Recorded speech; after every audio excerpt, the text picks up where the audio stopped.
Hi friends, तर स्वागत आहे तुमचं आपल्या पल्लवी क्लासी किचनमध्ये। तर आज आपण बनवणार आहे 1 किलोचा बटरस्कॉच केक। तो पण मी गरम गरम टीनमधून त्याला बाहेर काढला आहे, त्याच्यामुळे थोडंसं तो ब्रेक झालेला आहे, इथे बघू शकता तुम्ही असा। ठीक आहे, तर तो आपण कसा जॉईन करणार आहे ते पण याच्यामध्ये तुम्हाला दिसणार आहे। ठीक आहे, कारण ऑर्डर हा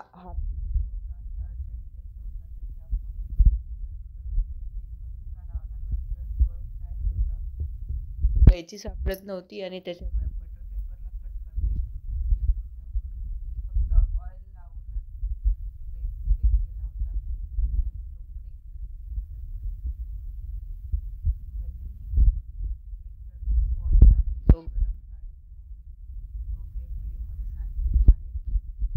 सर्वच व्हिडिओमध्ये मी सांगत असते की गरम बेस नाही करायचं, पण ज्यावेळेस आपल्याला ऑर्डर अर्जंट द्यायची असते त्यावेळेस आपल्याला तो प्रयत्न करावाच लागतो। त्यातून तो तेवढा ब्रेक झाला आहे। जर तुम्ही जास्तच गरम गरम काढायला गेला तर तुमचा अर्धा स्पॉन्ज हातात येईल आणि अर्धा स्पॉन्ज त्या टीनमध्येच राहील। जर विदाऊट बटर पेपर किंवा पाचपेंट पेपरशिवाय तुम्ही केक स्पॉन्ज जर बेक करत असाल तर। ठीक आहे, तर इथं मी शुगर सिरप घेतलेला आहे। शुगर सिरपमध्ये 1 टेबलस्पून बटरस्कॉचचा जो क्रश आहे तो ॲड केलेला आहे। ठीक आहे, लेस क्रीममध्येच केक बनणार आहे, कारण हा 1 kg आहे, पण ह्याचं वेट जाणार आहे जास्त, कारण हा गरम गरम कट केलेला आहे, त्याच्यामुळे त्याचं जास्तीत जास्त वेट जाणार आहे 1 kgच्या वरती। ओके, तर आता हा मी तुटलेला जो आहे तो मध्ये लावलेला आहे। कधी पण जो तुटलेला वगैरे तुमचा जर स्पॉन्ज असेल तर सेंटरला नाही लावायचा, तर मध्ये, खाली पण नाही तर मध्ये लावायचा, कारण तो खालून आणि वरून तो दबला जातो, त्याच्यामुळे तो हलण्याची शक्यता नसते, म्हणून शक्यतो सेंटरना न लावता वरती लावायचं, मध्ये लावायचं। ओके, तर इथं मी शुगर सिरपने सोक करून घेतलेला आहे आणि क्रीमने आपण आयसिंग करत आहोत। ठीक आहे, तर क्रश लावायचे 2 प्रकार आहेत, तर मी हा दुसरा प्रकार आहे तो यूज करते इथं, कारण मी शुगर सिरपमध्ये पण थोडंसं क्रश मिक्स करून त्याला जे आपलं स्पॉन्ज आहे ना त्याला आपला फ्लेवर दिलेला आहे। ओके,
तर थंड करूनच कट करा।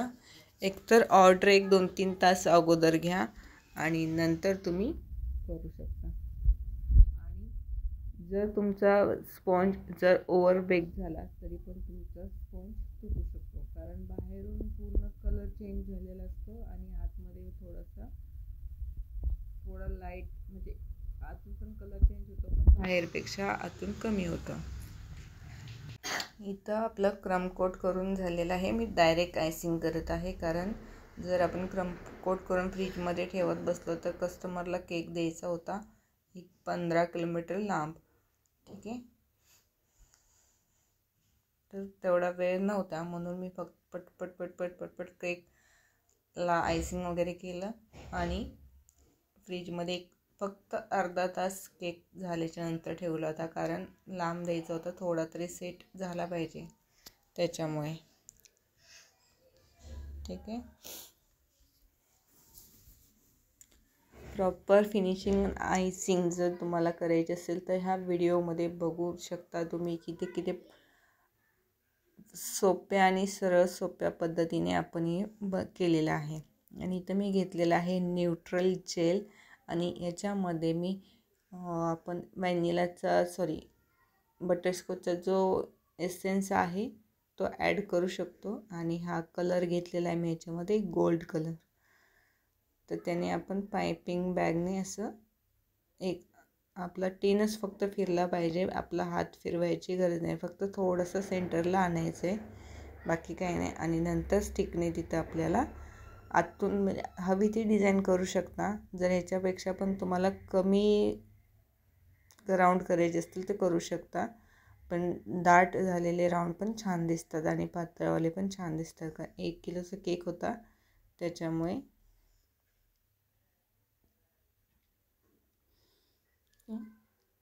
परफेक्ट जर तुम्हाला करायचं असेल तर व्यवस्थित लक्ष देऊन बघा. ओके, जर काय तुम्हाला चेंजेस करायचे असतील तर कमेंट बॉक्समध्ये नक्की सांगा. जर तुम्ही आपल्या चॅनलवरती नवीन असाल तर लाईक करा, शेअर करा, चॅनलला सबस्क्राईब करा. नवनवीन व्हिडिओचे नोटिफिकेशन येत राहण्यासाठी सबस्क्राईब करायचं असतं. ठीक आहे, अशा प्रकारे आपला रेडी झाला आहे केक बटरस्कॉच 1 kg. इथे माझ्याकडे बटरस्कॉचचे नट्स नव्हते त्याच्यामुळे मी बाहेर डेकोरेशन काहीच केलेलं नाही आहे, पण नंतर लक्षात आलं की इथं आपण शुगर बॉल्स लावू शकलो असतो, छान वाटलं असतं. अशा प्रकारे केक झाला आपला रेडी. Bye bye.